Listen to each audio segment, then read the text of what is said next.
vamos iniciar o capítulo 6, sendo que vamos fazer um pequeno retrospecto do capítulo 5, para os irmãos terem um entendimento mais, digamos, mais no geral, para termos a ciência da continuidade que existe entre o capítulo 5, né, e a ligação ao capítulo 6. Também?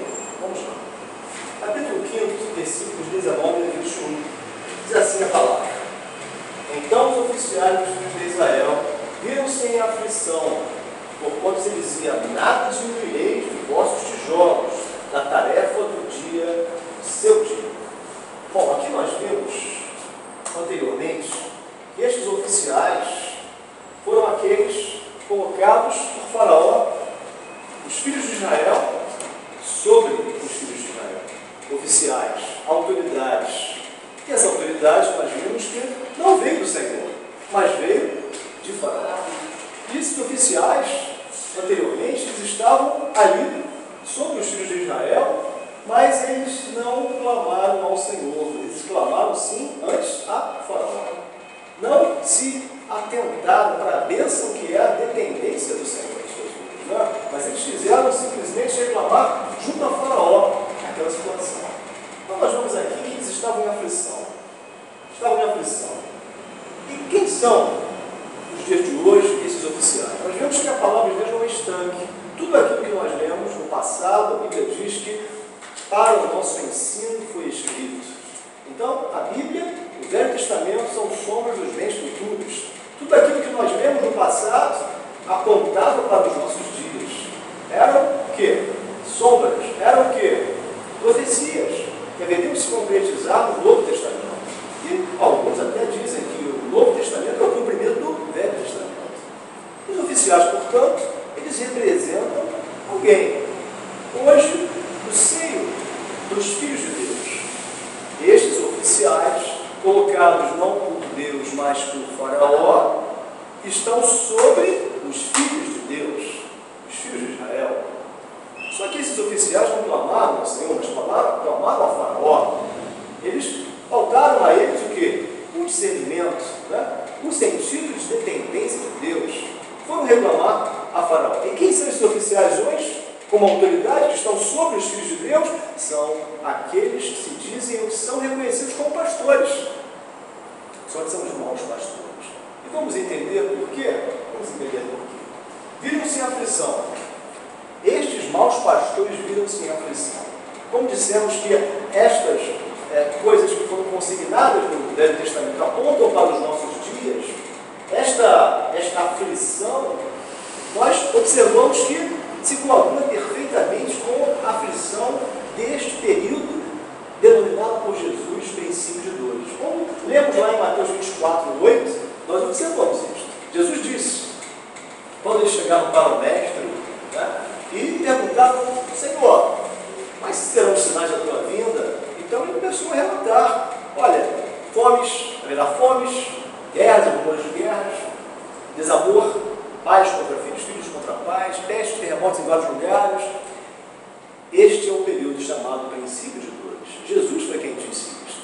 Então, meus irmãos, hoje nós vemos que há maus pastores, sim, e que estão em aflição, porque sabem que estão no princípio de dores. Há um momento profético que antecede a vida do Senhor Jesus. Estamos na graça? Estamos na graça. Importa que glorifiquemos ao Senhor por estar neste tempo maravilhoso, o tempo da graça. Mas é um tempo que precede o soar da trombeta. Este tempo, esta porta irá fechar-se. E o Senhor Jesus, não agora como um carpinteiro humilde, não mais agora como um servo, como um bezerro, um animal de carga, mas ele virá como Rei dos reis, Senhor dos senhores, juiz de toda a terra. E eles sabem, e ficam incomodados com isto. Né? O próprio Espírito Santo os incomoda. Né? Quando você conhece a palavra e você não está praticando a palavra como o Senhor determina, o que acontece? Você fica angustiado. O próprio Espírito Santo tem incomodado nesta última hora. Quantos, né? Tantos quantos tem dado até mau testemunho, e nós vamos ver isso profeticamente inserido na palavra. Por que que nós estamos meditando texto de Êxodo, nestes detalhes, nestes pormenores? Porque nada o Senhor deixa em oculto. Tudo que o Senhor ele registra na sua palavra é para a nossa edificação, para o nosso esclarecimento. E aqui o Senhor deixou aqui registrado na palavra para nos edificar. Então nós vemos como este período que nós estamos vivendo, né, esse atual momento, ele está por claro aos nossos olhos. Né? E a palavra nos ajuda a nós entendermos e nos conscientizarmos que este realmente é o último, é a última hora, são os últimos momentos da igreja na face da terra. Bem, vamos lá. Vivam sem aflição. Portanto, princípio de dores. E qual foi a orientação, qual foi a determinação de Faraó sobre esses oficiais? Porque eles foram açoitados. Nada diminuireis dos vossos tijolos, na tarefa do dia. O mundo está posto maligno, nós sabemos. Envolto em uma nuvem de piedade, morte. E por se multiplicar o pecado, a palavra diz que o amor de muitos esfriará. E hoje, estes se dizem oficiais sobre os filhos de Israel, a eles foi colocado este amor para com o rebanho. Quantos que têm deixado os seus rebanhos e se associado à política, por exemplo? Quantos têm deixado de lado os chamados de Deus, e é isso que nós vamos ver agora, uma vez que a autoridade não foi dada por Deus, pelo Senhor, mas sim por Faraó, é uma demonstração de que eles jamais tiveram sido levantados por Deus. Por isso eles agem desta forma. Nos versículos anteriores nós vimos exatamente isso. Não é? E encontraram a Moisés e Arão, que estavam defronte deles, quando saíram de Faraó. É interessante notar o seguinte: nós estamos nos últimos dias, sim, é a igreja chamada apóstata. Sabei, porém, isto, Timóteo, que nos últimos dias apostatarão alguns da fé, dando ouvidos a espíritos enganadores e a doutrina de demônios. Estamos numa igreja, hoje, meio evangélico, hoje a própria cristandade está passando uma mornidão espiritual. É a chamada fase histórica da igreja, a igreja de Laodiceia. Laodiceia, direitos humanos, direitos do homem, direitos humanos. Hoje, você vê a igreja preocupada com que rico sou, estou enriquecido, nada tenho falta.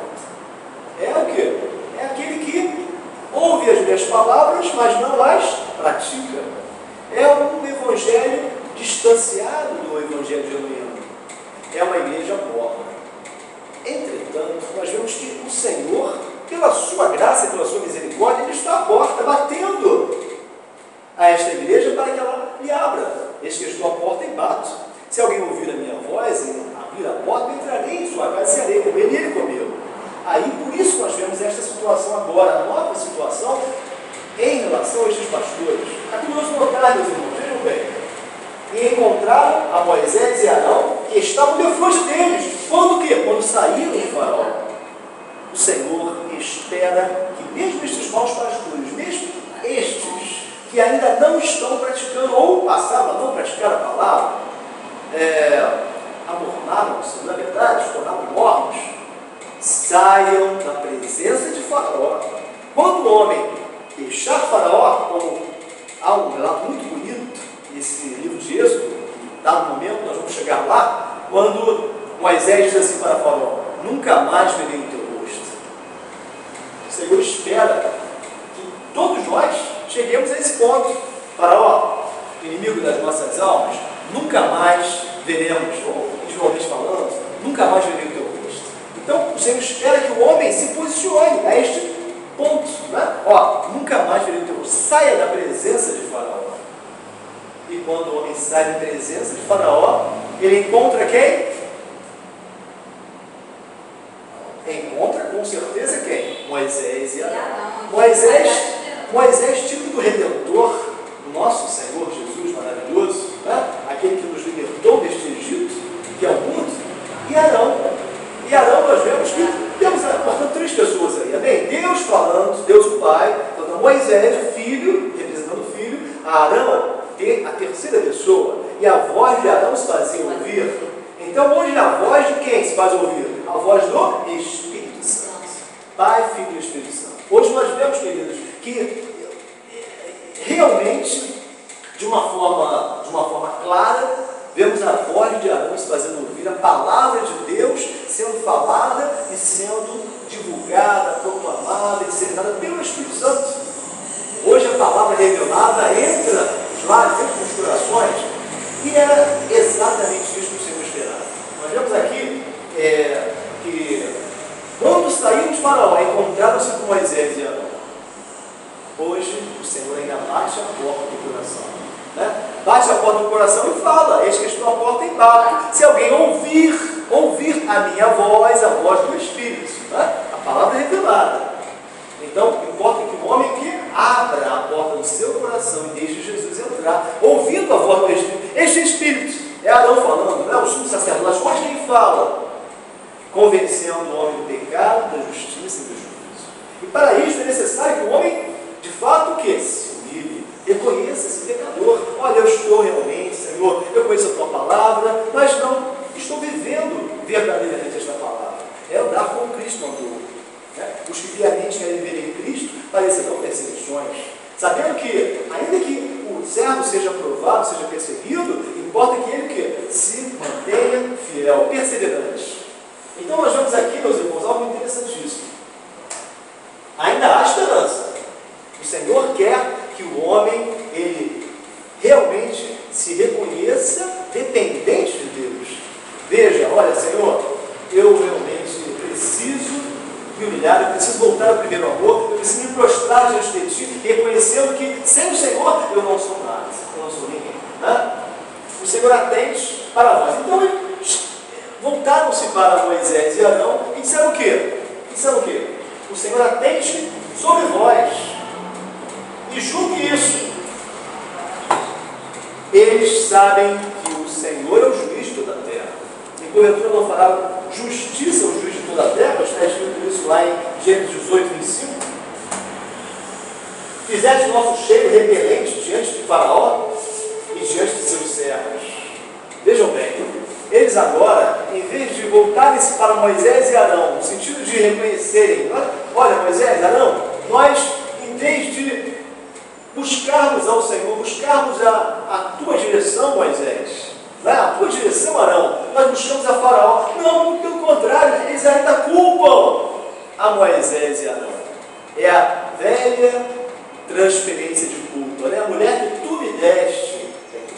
Eu pequei, eu desobedeci porque foi a mulher que tu me deste. É a velha transferência de culpa. O homem nunca, o quê?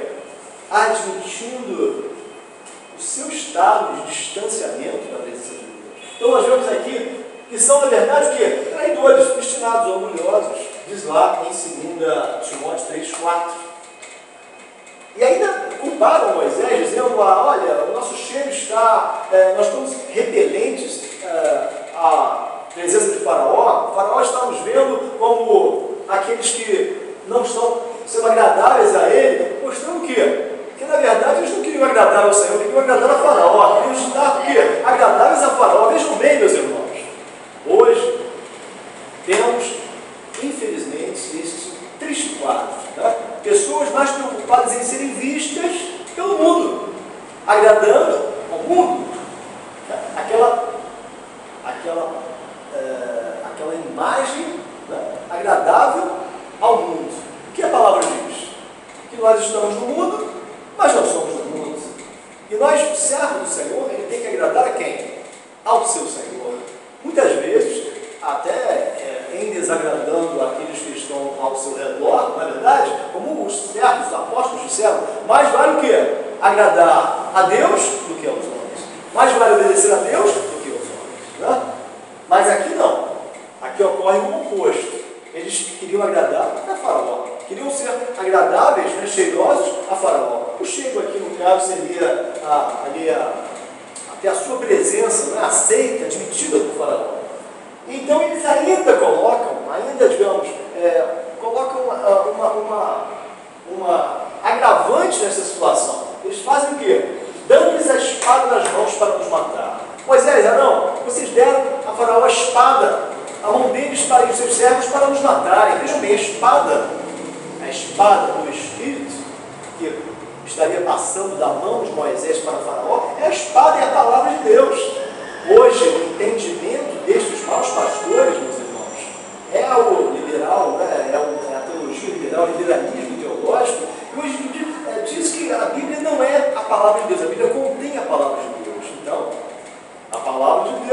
deixou de ser uma palavra viva, passou a ser uma palavra morta, letra morta.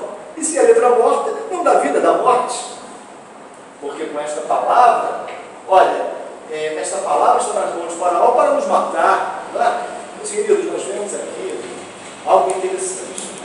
Um quadro relatado, algo que é profético, inserido nas páginas de Êxodo, indicando, apontando para os nossos dias. E nós vamos ver justamente agora a bênção que reside naquele que é o nosso advogado fiel. Vamos lá, vamos ver. Então, tornando-se Moisés ao Senhor, disse: Senhor, por que fizeste mal a este povo? Por que me enviaste? Porque, desde que me apresentei a Faraó para falar em teu nome, ele maltratou este povo e de nenhuma sorte livraste o teu povo. Nós vemos aqui, meus irmãos, nós temos Moisés como figura do Senhor Jesus Cristo, mas Moisés também na postura de servo do Senhor. Então, nós observamos aqui Moisés, em dado momento, no início, quando estudamos a sua vida, neste aspecto, digamos, pessoal, Moisés, ele faltou com uma certa segurança aos olhos de Deus, aos chamados de Deus. Ele titubeou. Ele titubeou. Mas no aspecto figurativo com relação a Cristo, Moisés aqui está intercedendo pelo povo. Se os irmãos forem perceber, não vão alcançar este entendimento. Moisés aqui está preocupado com o povo, está intercedendo em favor do povo, está reclamando com o Senhor, parafraseando, como Jesus, ele, quando recebe as orações, as intercessões do Senhor, dos servos do Senhor. Nós vemos lá na 1 João 3, nós vemos claramente isso, 7, 9, melhor dizendo, se confessarmos os nossos pecados, Ele é fiel e justo para nos perdoar os pecados e nos purificar de toda injustiça. Então o que acontece? Quando nós falhamos por deslize, por fraqueza, muitas vezes, o Espírito Santo vem, nos convence, e nós então vamos ao Senhor e confessamos ao Senhor a nossa fraqueza. Senhor, perdoa, eu falhei nisto, falhei naquilo, julguei meu irmão, faltei com a verdade, enfim, Senhor, me perdoa. Passa do sangue de Jesus, Senhor, eu confesso a Ti o meu pecado. Então, Senhor, Ele o quê? Nos justifica. É como Jesus diria, digamos, o nosso Moisés, falando com o Pai: Pai, eu morri por Sônia, eu morri. Senhor, por Valéria, eu morri. Por Miriam, eu morri.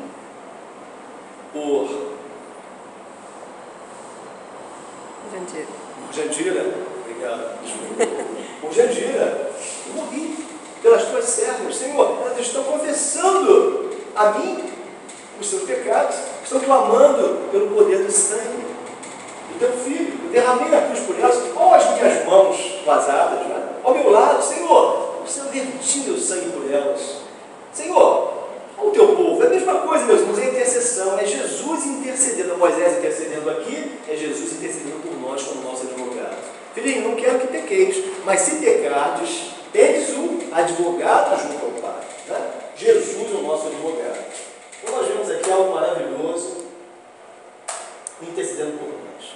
Agora, queridos, nós vamos encetar o capítulo 6, vamos iniciar o capítulo 6. Por isso fizemos esse retrospecto rápido, para vermos que há uma continuidade, há uma ligação do capítulo 5 no capítulo 6, ao capítulo 6. Vamos lá. Então disse o Senhor a Moisés: agora verás o que hei de fazer a Faraó, porque por uma mão poderosa os deixará ir. Sim, por uma mão poderosa os lançará de sua terra. Meus irmãos, Jesus, Ele assunta ao céu, Ele morreu e ressuscitou, amém? Está vivo para todo sempre, está à direita de Deus, intercedendo por nós, como dissemos aqui, como nosso advogado, e Ele agora está sentado ao lado do Pai, colhendo os seus cheirosos frutos, do seu penoso trabalho. Ele desenvolveu os seus 3 anos de ministério aqui em obediência, e em obediência Ele foi à cruz, verteu o seu precioso sangue, e hoje Ele colhe de uma igreja fiel, que reconhece o seu sacrifício perfeito. E aqui, nós vemos o Senhor, Ele falando a Moisés. Ele disse o Senhor a Moisés: agora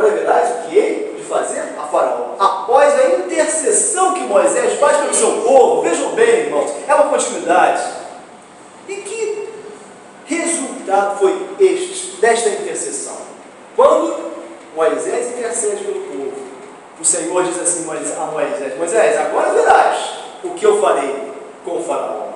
Agora verás. Isto representa o quê? O caráter profético da palavra do Senhor. À vontade, pode ir, faz. Então, meus irmãos, nós vemos aqui algo interessante. Agora verás o que hei de fazer a faraó. É um sentido que profético. E o Senhor Jesus, hoje à direita do Pai, Ele está contemplando o que o Senhor tem feito pela sua igreja ao longo de todos esses séculos. Amém? Vamos ver? E olhem bem a expressão usada aqui pelo Senhor. Porque por uma mão poderosa os deixará ir. Sim, por uma mão poderosa. Esta mão poderosa, esta mão do Todo-Poderoso, estendida, meus irmãos, era o Evangelho que seria estendido. Porque há uma dicotomia aí. A religião, já dissemos isso aqui há pouco, né? Na outra oportunidade. A religião é o esforço do homem para chegar ao Criador, para chegar ao Criador. Mas o Evangelho é o contrário. O Evangelho é uma iniciativa graciosa de Deus, a mão poderosa de Deus estendida para alcançar o homem e salvá-lo. Por isso que diz lá Lucas, nós vamos ler daqui a pouquinho em Lucas, que o Filho do Homem veio buscar e salvar o que se havia perdido. Amém? É a mão do Senhor estendida. E é interessante notar que é o Senhor quem diz a Moisés, é o Senhor, não é Deus. Porque Deus aqui, a palavra Deus, Elohim, está intrinsecamente ligado à criação, Deus Criador, Elohim. Mas aqui o Senhor é Jeová.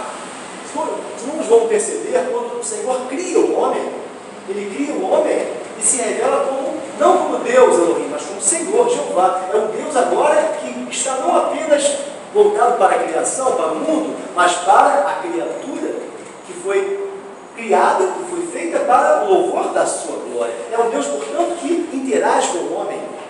É um Deus de relacionamento, é um Deus de amor, um Deus que quer um homem junto a si. É um Deus que quer conversar, quer dialogar com o homem. Por isso nós vemos aqui, e quem diz, e quem fala a Moisés é o Senhor Jeová. Amém, irmãos? Deus de relacionamento. Vamos lá. Hei de fazer a faraó, hei de fazer, como já dissemos profeticamente, os que o Senhor estaria a operar em favor daqueles que teriam uma salvação. Bem, abatendo a faraó. E nós vemos que a cada dia, Jesus, ele tem feito, né, de uma forma maravilhosa, digamos, reiterada, né, o seu poder sobre o reinado das trevas. O que diz a palavra? Que Satanás está debaixo dos nossos pés. A igreja fiel, ela é o quê? Uma igreja vitoriosa. O que diz a palavra? O Senhor diz o quê? Que as portas do inferno não prevalecerão contra a minha igreja. Então, se a igreja está marchando, o faraó está sendo abatido através do sangue da cruz, o sangue de Jesus, não é? O sacrifício perfeito do Filho unigênito de Deus. Então, nós vemos, meus irmãos, que nós estamos presenciando o que o Senhor está fazendo a quem? A faraó. Quando a alma é resgatada, a igreja está marchando vitoriosa, evangelizando, se santificando como sal da terra e a luz do mundo. O que está acontecendo com o faraó? Está sendo abatido debaixo dos nossos pés. Entendemos, irmãos? Amém? Estão me fazendo entender? Amém? Glória a Deus. Então, a salvação batendo a faraó. Com a mão poderosa os deixará ir. Sim, com a mão poderosa. E esta mão poderosa está onde? Está em Atos 11, 21. Os que quiserem abrir poderão acompanhar. Atos 11, 21. Nós vemos esta mão poderosa, esta mão de Deus que está sendo estendida, né? Esse evangelho maravilhoso que está operando no seio da igreja, desde a igreja primitiva, desde Atos dos Apóstolos, capítulo 11, versículo 21, vemos que a mão do Senhor era com eles. Vamos ler. Quem achou, por favor, pode ler. A mão do Senhor estava com eles, e muitos crentes se converteram ao Senhor. Vejam bem, amados, esta mão poderosa do Senhor estava com os discípulos, como está conosco hoje. Este evangelho tem continuado o quê? A ser pregado, a ser difundido, a ser proclamado, e o quê? acontecia? Almas se convertiam. Almas sendo resgatadas poderosamente. É a mão do Senhor. O que o Senhor prometeu aqui? Que a sua mão, uma mão poderosa. O que? Os fará o quê? Lançar. Fará com o quê? Fará os lança na terra. E nós temos sido lançados desta terra, pela mão poderosa, por este evangelho glorioso. Nós temos saído deste Egito, temos saído do mundo. Não saímos do mundo? Não fomos lançados do Egito pela mão poderosa do Senhor, por este evangelho glorioso, que uma vez foi pregado, que não chegou a nós. Vemos aqui coisas interessantes. Enfaticamente confirmado o sim de Deus, esta mão poderosa, dizendo respeito ao evangelho. Seria a mão celestial poderosa, estendida para o homem. Como dissemos, né? A religião é o esforço do homem. Já o evangelho é o contrário. É a iniciativa de Deus estendendo a sua poderosa mão. Para que simplesmente o homem, livre-arbítrio que tem, ele espontaneamente faça o quê? Estenda a sua mão e segure na mão do Senhor. É assim este evangelho. Abra a porta do seu coração. É tão simples, não é, irmão? É tão simples. É só o homem querer. Só um homem querer. Lançará de sua terra. E com efeito, fomos lançados. Fomos saídos do Egito. Para formarmos, para fazermos parte, futuramente, de quê? De um corpo, de uma igreja. A igreja quer dizer o quê? A palavra eclesia quer dizer o quê? Chamados para fora. Os irmãos sabiam que igreja quer dizer chamados para fora? Chamados para fora de onde? Para fora de onde? Para fora do mundo. Fomos chamados para fora do Egito. Quer dizer, irmão, que nós estamos no mundo, mas não somos do mundo? Exatamente. Né? Nós somos o sal da terra e a luz do mundo. Pai, agora, isso quer dizer o quê, amados? Que precisamos nos enclausurar, precisamos parar de trabalhar, de estudar, e carros fechados numa clausura aí, lendo a palavra, orando o dia inteiro? Não. Qual foi a oração sacerdotal do Senhor em João? Pai, não quero que os tires do mundo, mas que os livres. É Daniel em Babilônia. Daniel está em Babilônia, trabalhando, desempenhando as suas atividades, mas ao mesmo tempo não se contaminando com os manjares do rei. Da mesma forma é a igreja hoje. Nós vemos algo maravilhoso aqui, implícito, né? Fomos lançados nesta terra pela mão poderosa de Deus, por este evangelho que tem sido pregado, para sermos o quê? Luz do mundo e sal da terra. Bem? Glória a Deus. Agora, versículo 2. Vamos lá? Falou mais Deus a Moisés e disse: eu sou o Senhor. Perceberam aí? 3 pessoas. Falou Deus o Pai a quem? A Moisés. Moisés representando o Filho Redentor, aquele que nos libertou. E disse o quê? Eu sou o Senhor, Deus o Pai. Moisés o Filho, o Senhor, o Espírito Santo. Era profético. Meus amados, temos que entender o seguinte: existe na Bíblia uma coisa chamada simbologia, em que artigos, tá? Como Moisés foi o tipo do Senhor Jesus, José foi o tipo mais perfeito de Cristo, em todas as suas semelhanças, em todas as suas características, nós vemos José apontando para Jesus. José, ele foi ali preso entre um bombeiro e um padeiro, né? Um foi salvo e o outro não. Jesus foi entre os 2 ladrões, um foi salvo e o outro não. José foi vendido por moedas de prata, Jesus foi vendido por 30 moedas de prata. José quer dizer Salvador, Jesus quer dizer Salvador. Tantas semelhanças há, muitas semelhanças. José, ele alimentou o mundo com pão. Jesus, ele diz: eu sou o pão da vida. Aquele que come de mim, aquele que come, aquele que crê nas minhas palavras, a vida e vida em abundância, não é? Nós vemos que Moisés, da mesma forma, ele aponta para Jesus. E o Senhor aqui, esta terceira pessoa, esta terceira citação do nome do Senhor, aponta também, nesta última hora, para o ministério maravilhoso do Espírito Santo. Vamos ver por quê? Vamos ver por quê. Deus é Moisés, Deus o Pai. Moisés é o Redentor, simbolizando o Filho. Eu sou o Senhor. Aqui o Senhor representando o Espírito Santo seria derramado e desempenhar esse ministério nos últimos dias. Joel 2:28. Quem lembra? O que diz Joel 2:28? João 2,28 diz que derramarei o meu Espírito sobre toda a carne. Filhos e filhas profetizarão, velhos terão sonhos, jovens terão visões. E vemos hoje o poder do Espírito Santo. É curioso, é maravilhoso quando o Senhor fala, não é meu Pai, trabalha até agora e eu trabalho também. Porque o que o Pai trabalhou no Velho Testamento, a ênfase foi o Pai trabalhando, falando ao povo, e naquele momento o filho que estava a trabalhar, né, o seu ministério de 3 anos, e de Pentecostes até os nossos dias, quem tem trabalhado? O Espírito Santo, convencendo o homem do pecado, da justiça e do juízo, renovando a igreja, concedendo na forma de batismo, o Senhor é quem batiza com o Espírito Santo, o Espírito Santo como óleo que capacita a igreja, que unge a igreja, que dá poder para esta igreja testemunhar. Esta igreja só testemunha porque ela é cheia do poder do Espírito, e sereis minhas testemunhas, e receberei poder ao descer sobre vós o Espírito Santo, e sereis minhas testemunhas, tanto em Jerusalém quanto em Judéia, tá? Em toda a Samaria, até os confins da terra, diz a palavra. Então nós vemos, meus irmãos, que este Espírito Santo tem o quê? Ungido, tem capacitado a igreja e a tem adornado com os dons também do seu Espírito. Isso é fundamental para nós entendermos, porque pelos dons espirituais o Senhor fala à igreja. Pelos dons espirituais, pelos sinais e pelas maravilhas, o Senhor faz cumprir aquela profecia que a igreja faria maiores até sinais do que ele próprio. Não disse isso? Né? Então nós vamos aqui continuar. Versículo 3. E eu apareci a Abraão, a Isaque e a Jacó, como Deus Todo-Poderoso, mas pelo meu nome, o Senhor, não lhes fui perfeitamente conhecido. É interessante notar, é interessante ponderarmos nessa parte aqui, nesse versículo.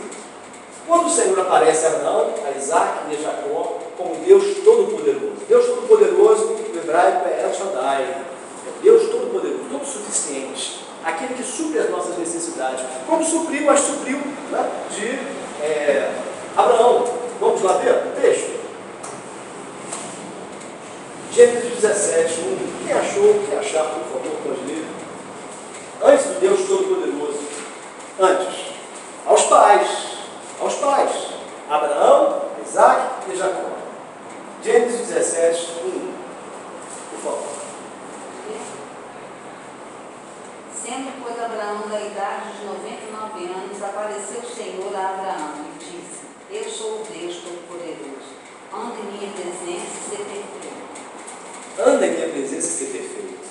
O Senhor se revelou a Abraão com promessas. Promessas de que a sua descendência seria tão numerosa como as estrelas dos céus e como as areias do mar. Também era profético. Tão numerosa como as estrelas dos céus. Falando acerca do Israel espiritual, a igreja, e tão numerosa como as areias da praia do mar, o Israel político, o Israel terreno. Então nós vemos aí 2 povos, né? O Israel espiritual, que é a igreja, pensando nas coisas lá de cima, amém? E o Israel político, que é o Israel do Oriente Médio. Nós vemos lá hoje Israel como nação, né? Desde maio de 1948, quando Davi mergulhou, assina a carta de independência de Israel. Independente, Israel está hoje. Profecia cumprida, né? Cabalmente, a profecia bíblica gloriosa, mostrando que aqueles que foram dizimados durante toda essa fase, essa parte histórica, nós vemos, né? Desde os anos 70, quando o tipo das legiões romanas entram e acarretam aquele fenômeno que é a diáspora, né? A dispersão dos judeus para todas as faces, todas as partes do mundo. Nós vemos hoje Israel repatriado. 6 milhões são dizimados no Holocausto. E hoje Israel ali repatriado, unido como nação, como Estado. A profecia que o Senhor deu aqui a Abraão será tão numerosa a sua semente como as estrelas dos céus. E hoje a igreja está numerosa, né? Sobre toda a face da terra, a igreja fiel são essas estrelas dos céus. Né? Porque a igreja, ela pensa nas coisas celestiais. A minha igreja que não está pensando nas coisas desta terra, mas nas coisas celestiais. Por isso ela é comparada às estrelas.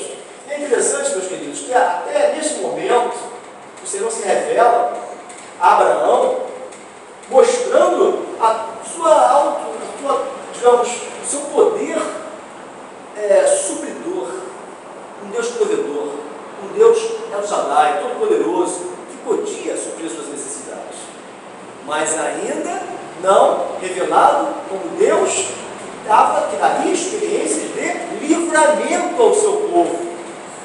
Só mais tarde. Entendemos, irmãos? Vamos elucidar essa questão aqui. Então, qual foi a palavra que o Senhor disse aqui? Como Deus Todo-Poderoso, mas pelo meu nome, o Senhor não lhes fui perfeitamente conhecido. Isso quer dizer o seguinte, que à época dos pais, Deus havia se revelado como Deus El Shaddai. Só que agora, quando o povo de Israel está escravizado no Egito, o Senhor, ele se revela como o Senhor Jeová, o Senhor, um Deus de relacionamento. Agora, eles poderão vivenciar, poderão experimentar de fato um Deus o quê? Redentor. Um Deus o quê? De livramento. Entendemos, irmãos? Antes, era um Deus criador. Era um Deus El Shaddai. Agora, é um Deus salvador. É um Deus que livra. Vamos contextualizar? Antes nós conhecíamos Deus apenas de ouvir falar, como Jó dizia. Hoje nós estamos o quê? Nós contemplamos com os nossos próprios olhos, nós experimentamos este Senhor maravilhoso. Assim também foi com Israel.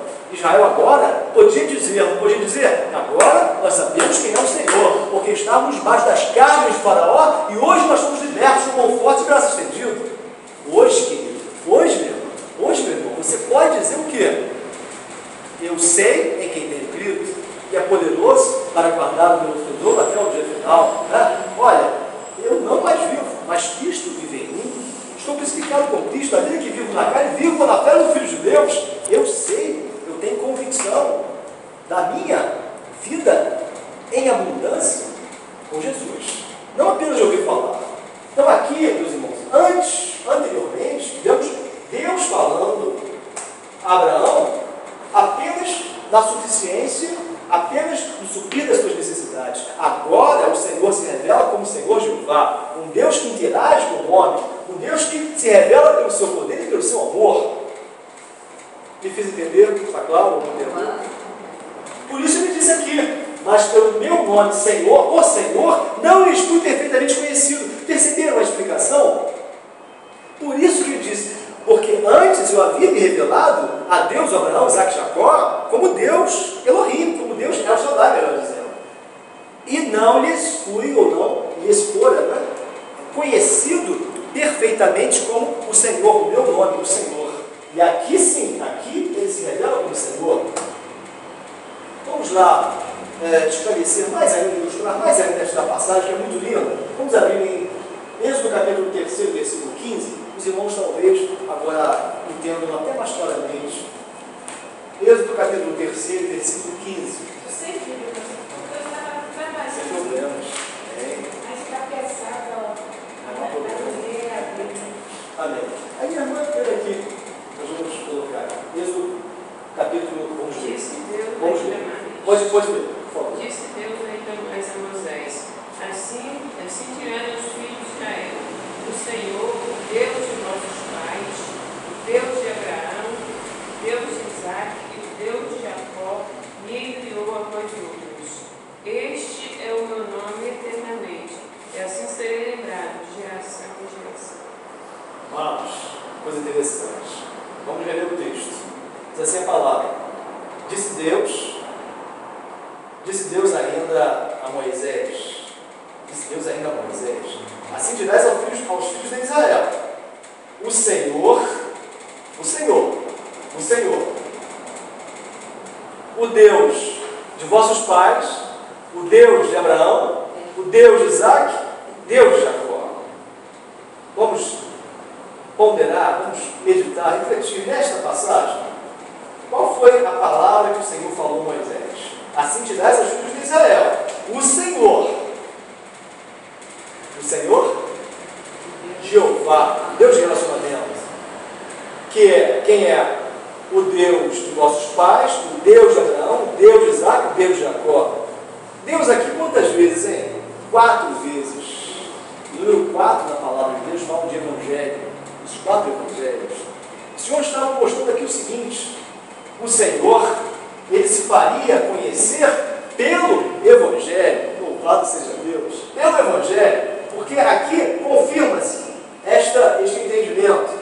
Este é o meu nome eternamente, e assim serei lembrado de geração em geração. Como o Senhor tem se feito conhecer por meio, através das gerações, geração após geração, através de quê? Através de quê? Através do Evangelho, da palavra do seu Filho, coisa maravilhosa. Deus vossos pais, Deus de Abraão, Deus de Isaac, Deus de Jacó, 4 vezes. Fala acerca dos evangelhos. Por quê, meus irmãos? Este é o meu nome eternamente, é aquela expressão linda lá em Apocalipse, o Evangelho é eterno. É o Evangelho eterno.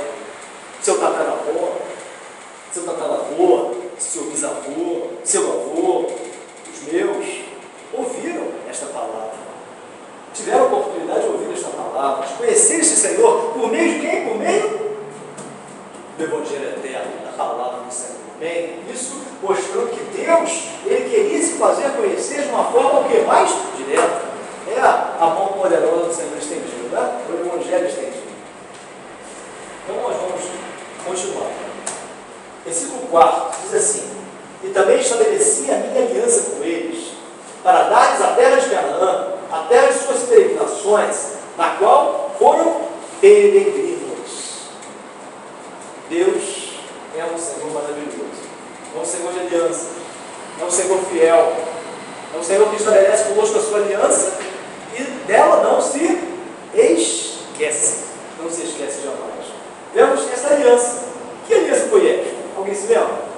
Que aliança foi esta estabelecida pelo Senhor a Abraão, Isaac e Jacó? Alguém se lembra? Eu dei uma pequena cola aqui, né?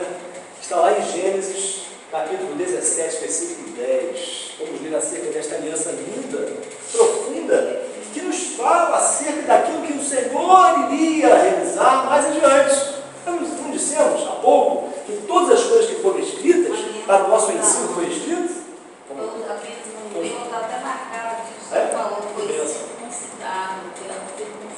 Então, que aliança foi esta? A circuncisão. E por que o Senhor dá tanta importância a esta aliança, meus queridos? Por quê? Vamos ver se as irmãs lembram-se. Por que o Senhor dá tanta ênfase e importância, e Ele releva esta aliança, Ele a tem como relevante para a sua igreja, para o seu povo? Por quê? A circuncisão de todo macho ao 8º dia. O 8 na Bíblia, simbolicamente, é o quê? O 8 é o número da graça. Amém? O 7 é o número da perfeição. E o 8 é o número mais que perfeito, o número da graça. 8 almas foram salvas na arca de Noé. 8 nos fala acerca da graça maravilhosa do Senhor Jesus Cristo. E nós vemos, meus irmãos, que assim como o filho de Israel, o macho, ao 8º dia ele tinha que ser circuncidado, a carne tinha que ser cortada do seu prepúcio. E o que a palavra diz acerca da circuncisão? Está lá no Novo Testamento. Diz o quê? Que a verdadeira circuncisão não é a da letra, não é a da carne, mas é a do coração.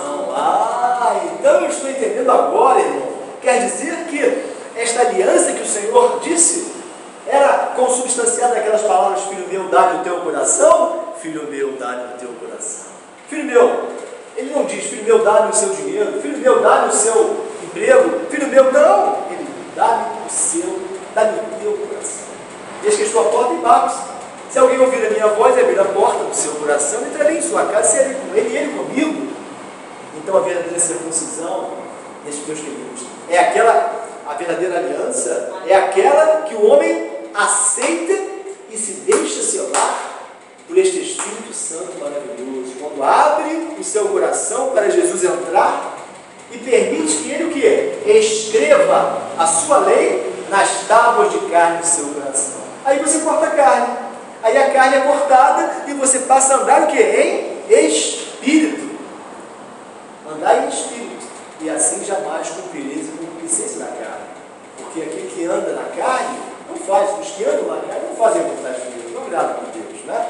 Mas se pelo Espírito mortificar mortificardes as obras do corpo, vivereis. Se andares na carne, morrereis. Mas se pelo Espírito mortificardes, cortardes, né, a carne, aceitando Jesus como seu Senhor e Salvador, Ele fazendo dele este Rei maravilhoso que reina na nossa vida, no nosso coração, você vai estar mortificando a carne a cada dia. Alguém já disse muita propriedade, nós vemos, há como se dois animais se digladiando no nosso interior estivessem. Dois animais, a carne e o espírito. A palavra diz, Paulo diz isso, né? Olha, nós temos dois animais, a carne e o espírito, porque as coisas que quero fazer, mas não as faço, né? As coisas que eu não quero, mas eu acabo fazendo. E esta luta, esta guerra constante, ela é estabelecida, mas quem, na verdade, quem então sairá vencedor? A carne ou o espírito? A resposta é depende. Depende de qual animal nós, incluo, nós alimentarmos mais. Esta é a resposta, depende. Depende do animal que nós alimentarmos mais. Se nós alimentarmos mais das coisas espirituais, o espírito vai prevalecer e a carne vai continuar o quê? Mortificada, cortada, presa na sua força, no seu instinto, né? Na sua tendência maléfica, que tanto desagrada ao Senhor. Mas se eu me deixar levar pelas coisas deste mundo, se deixar de ler a palavra, meditar na palavra, deixar de orar, deixar de vir ao culto, deixar de estar em comunhão plena com o corpo, que é a igreja, o que vai acontecer? Como animal vai prevalecer? Vai ser a carne. Então o irmão não está dizendo com isso que o servo, crente, mesmo aquele que conhece a Deus, pode estar no espírito ou na carne? Exatamente. Vamos ler o que Paulo nos ensina acerca disso? Vamos lá abrir. Vamos fazer um parênteses aqui. Primeira ou segunda Coríntios. Segunda carta de Paulo aos Coríntios. Vamos ver acerca destas três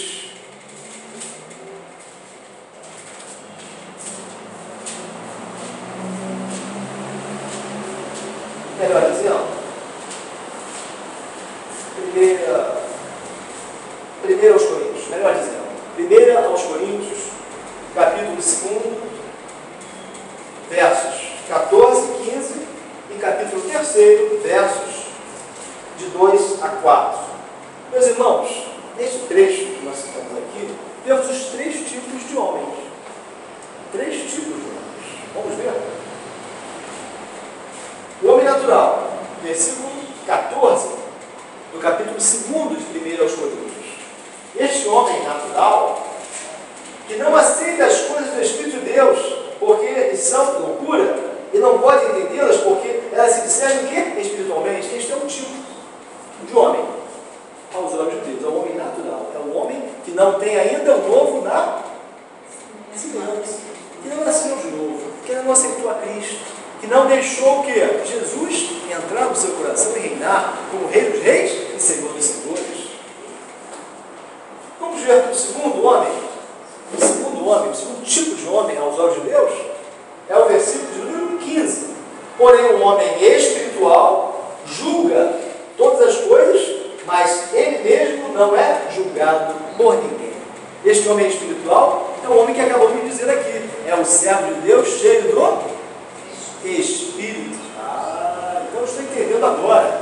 Quer dizer que o homem espiritual é aquele que se alimenta das coisas espirituais, cuja carne está mortificada? Exatamente. Né? Devemos esmurrar o nosso corpo, diz a palavra. Paulo assim fez, né? Mortificar as obras do corpo, com jejum, com oração, meditação na palavra, vigilância a cada dia. E é interessante observar o seguinte: um copo d'água e um copo cheio d'água. Um copo com 2 dedinhos de água, podemos exemplificar como aquele que foi o quê? Tocado, foi convencido pelo Espírito Santo. Uma vez, quando ele se arrependeu, como pecador, disse: Senhor, ora em mim, Senhor, reina na minha vida. Então foi o toque de convencimento do Espírito sobre o pecado, a justiça e o juízo de Deus. Amém? É o copo d'água. Agora, a palavra nos fala muito acerca de uma outra situação que o servo ele se encontra? Quando o servo ele é cheio de água, cheio da plenitude desse Espírito.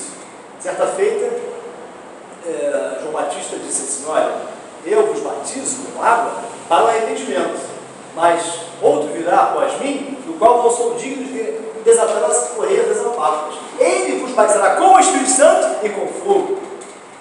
E citamos aqui um texto há pouco, né? E recebereis poder ao descer sobre vós o Espírito Santo, e sereis minhas testemunhas. O copo, portanto, cheio d'água, é o servo o quê? Espiritual, que está o quê? Transbordante do Espírito. O que diz o versículo, o Salmo 23? Unge da minha cabeça com óleo e o meu cálice transborda. Ah, irmão, então estou entendendo. Então, quando o Senhor nos unge com o seu Espírito Santo, com o seu óleo, quando o Senhor nos batiza com o Espírito Santo, nós então transbordamos deste Espírito, transbordamos deste Espírito. Passamos a falar com ousadia a palavra de Deus. Passamos a testemunhar com o quê? Com propriedade, como sal da terra. E o sal não insípido, mas o sal que salga a terra. E o sal é interessante, o sal tem uma outra propriedade além de salgar. Qual é a outra propriedade? Lembra-se? De conservação. O sal ele conserva.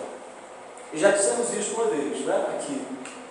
É interessante que tudo é profético na palavra de Deus. Porque tudo que Jesus ensinou, ele, seu testemunho é o espírito de profecia, diz isso lá em Apocalipse.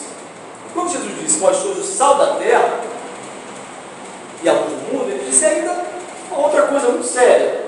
Só que se o sal for insípido, com que se há de salgar? Para nada mais presta do que está sendo lançado fora e pisado pelos homens, ser pisado pelos homens. E nós vemos que a igreja fiel, a igreja que é cheia do Espírito, que está enquadrada neste segundo tipo de homens, que nós estamos aqui, ela é um sal puro, amém? E estamos esperando quem? Jesus voltar, o nosso noivo amado, a trombeta soar. Então, quando a trombeta soar, este sal puro, ele será o quê? Levado desta terra. Então, o sal puro, que é a igreja, com o Espírito Santo, que está ainda conservando o mundo do jeito que está, ele será retirado. E o que vai sobrar então?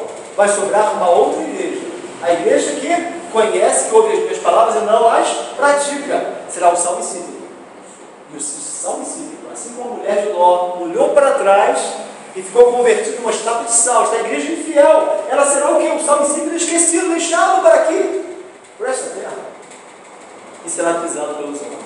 É triste esta palavra, mas essa é a profética necessária para nós tomarmos conhecimento, não é verdade? Aí descobri aquela palavra em Cantares, de Cantares, não é? Ora, para onde foi o teu amado, ou mais famoso entre as mulheres? Ao meu amado já desceu para pastorear os seus ninhos. Quer dizer, já desceu para arrebatar a igreja. E eu fiquei triste. Mas nós teremos o sal puro, amém? Olha bem, Maranata? Maranata, olha bem, Senhor Jesus. Vamos lá ao terceiro tipo de homem? Este aí que nós acabamos de citar. Diz a palavra o quê? No capítulo 3, verso 1, diz assim: eu, porém, irmãos, não vos pus falar como a espirituais, sim como a carnais, como a crianças em Cristo. E mais adiante nós lemos acerca das contendas, aqueles que dão vazão à carne em detrimento de uma vida correta, uma vida postada na presença do Senhor, querendo que o noivo volte lá, ansiando que o noivo a arrebate. Então nós vemos, meus queridos, nós vemos claramente isto aqui. A luta constante da carne contra o Espírito. Voltamos ao texto acerca da importância. Os irmãos entenderam agora? Que o Senhor confere a aliança que Ele estabeleceu, a aliança que é a circuncisão. Estão vendo a importância que o Senhor confere a esta aliança? Que significa o quê? Significa a verdadeira circuncisão, que a igreja fiel, ela guardaria. O que diz a palavra? Que nós somos o quê? Nós somos filhos de quem?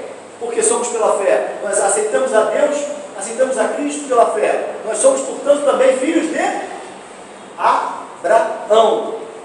Por isso nós somos Israel espiritual. Porque Abraão foi o pai da fé. E todos aqueles que são pela fé são também chamados filhos de Abraão. Perceberam? Porque nós guardamos a verdadeira aliança, a circuncisão, Uma vez que abrimos o nosso coração e aceitamos a Cristo, mortificamos a nossa carne e agora andamos no Espírito, e andando no Espírito, nós jamais cumpriremos a concupiscência da carne. Agora é andar no Espírito, né? Dá um passinho e se andar, né? Dá outro passinho e se andar, né? Não, é andar no Espírito. Importa andar hoje, amanhã e no dia seguinte. Jesus disse isso. Então, é uma vida o quê? Serem firmes e constantes, sempre abundantes na obra do Senhor, sabendo que o vosso trabalho não é vão no Senhor, serem firmes na palavra do Pai, constantes no caminho, que é o Filho, e abundantes, transportantes, abundantes do Espírito Santo. Porque assim nós estaremos fazendo a obra de Deus, estaremos sendo agradáveis ao Pai, e estaremos sendo sustentados pelo Senhor. Porque aquele que perseverar, todo aquele que perseverar até o fim, este será o quê? Salvo. Então a perseverança, ela está diretamente ligada a o quê? A vigilância, a constância, a paciência, não é? Quando nós estamos perseverantes, estamos pacientes, as lutas vêm. As lutas, elas têm qual escopo? Qual o objetivo da luta? Nos derrubar? Nos fazer cair por terra? Qual é o verdadeiro sentido da luta permitida por Deus, a prova permitida por Deus aos nossos corações, às nossas vidas? Nos fortalecer, nos edificar. Porque quando, amado, você está sendo provado, você está fazendo o quê com as árvores? Você está o quê? Desenferrujando as árvores, está usando as árvores, você está orando mais, lendo, meditando mais na palavra, está vindo mais para a igreja, está dobrando mais os seus joelhinhos, né? Está buscando mais ao Senhor, e quando as coisas estão muito bem, né? Aquele mar tranquilo. Temos essa grande falha, né? A nossa tendência é descansar, nos acomodarmos. Oramos, na verdade, vamos apenas dar uma pequena palhinha aqui, né? Um estudo muito lindo que existe sobre o camelo. O camelo é um animal imundo, porque ele rumina, mas não tem as unhas fendidas. Porque é um animal limpinho, um animal limpo aos olhos de Deus. Nós somos animais, amém? Só que racionais, né? Então os animais na Bíblia, eles são representativos do ser humano, aquele que foi criado à imagem e semelhança de Deus. Então o camelo, ele como animal limpo, ele ruminava, mas não tinha as unhas fendidas. Então, para aos olhos de Deus, o servo homem ser considerado limpo, aceitável, ele precisa ruminar, precisa meditar na palavra e ter também as unhas fendidas, em duas, porque dois é o número da comunhão. Jesus ensinou os seus discípulos para irem de dois em dois, para irem de dois em dois. Onde estiverem dois ou três em meu nome, ali estarei. Então, queridos, nós vemos o quê?